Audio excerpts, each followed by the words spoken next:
হ্যাঁ 2024 2009 না 2024 কঠিন কোনটা? কোডির জন্য 2009 তখন আমাদের কোনো পঞ্চায়েত সমিতি ছিল না, কোনো জেলা পরিষদের মেম্বার ছিল না।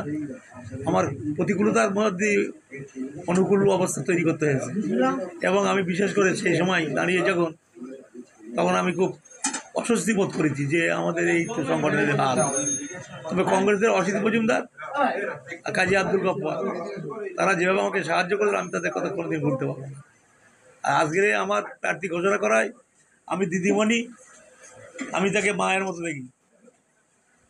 অভিষেক ব্যানার্জি সে আমার স্নেহের, আমার সঙ্গে যে সম্মান দিয়েছে সেই সম্মানেতে আমি আপ্লুত এবং অভিভূত। আমি তাদের সঙ্গে সম্মান জানাই। 2009 2014 5 বছর আমি ক্ষমতায় ছিলাম, যখন আমি মানুষের পরিষেবা দেওয়ার জন্য চেষ্টা করেছি। মানুষ কিন্তু 2024 আমি প্রার্থী হয় খুব আনন্দ সহিত তারা মিছিল করছে, মিটিং করছে, মানে বিশাল আনন্দ তাদের। এই কারণে আমি মাটির সঙ্গে লড়াই করেছি। আমি সেই সময় মানুষের পাশে দাঁড়িয়েছি।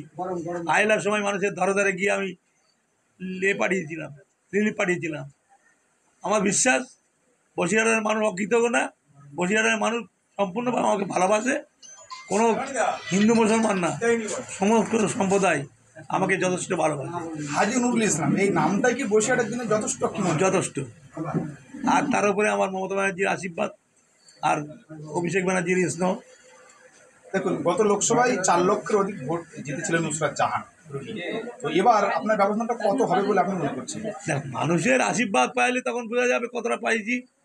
মানুষ তো বলছে 2 লাখ 3 লাখ এরকম জিতবো। এই কঠিন পরিস্থিতির মধ্যে এই ইলেকশনটা কিন্তু কঠিন পরিস্থিতির মধ্যে। তবে বসিরহাট আমি মনে করি উপরওয়ালার আশীর্বাদে সেফ সিট বলে মনে করি এবং মানুষ আমাদেরকে ভালোবাসে, মানুষ আমাদের ভোট দেবে এটা বিশ্বাস করি। তৃণমূল কংগ্রেসের উন্নয়ন, মমতা ব্যানার্জির উন্নয়ন মানুষের ঘরে ঘরে পৌঁছে গেছে। এই উন্নয়নের কথা মানুষ ভুলে যেতে পারে না। 64টা প্রকল্পের মধ্যে মানুষ 1টা 2টো 3টে 4টে 5টা করে সুযোগ পেয়েছে। কেউ কন্যাশ্রী পেয়েছে, কেউ রূপশ্রী পেয়েছে, কেউ খাদ্যসাথী পেয়েছে, কেউ সবুজ সাথী পেয়েছে, কেউ না কেউ এরকম 2-4টে করে উন্নয়ন পেয়েছে। তারা কি এত অকৃতজ্ঞ? বসিরহাটের মানুষ তা হতে পারে না। শেষ প্রশ্ন, 2009 আপনি সিপিএমের অপশাসনের বিরুদ্ধে লড়েছিলেন। 24-এ কি হাতিয়ার করে আপনি মাঠে নামলেন?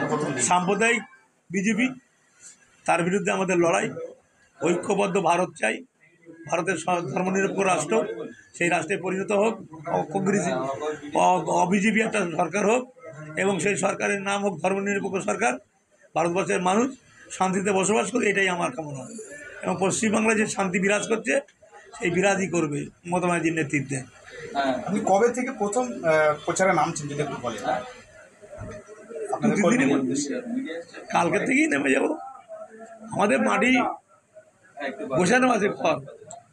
এই 20 তারিখে আমাদের মাননীয় অভিষেক ব্যানার্জি আসবে, আমাদের অল ইন্ডিয়ার সাধারণ সম্পাদক, এবং সে আমাদের সেনাপতি দলের। তার মিটিং 20 তারিখে হবে বিএসএফ মাঠে।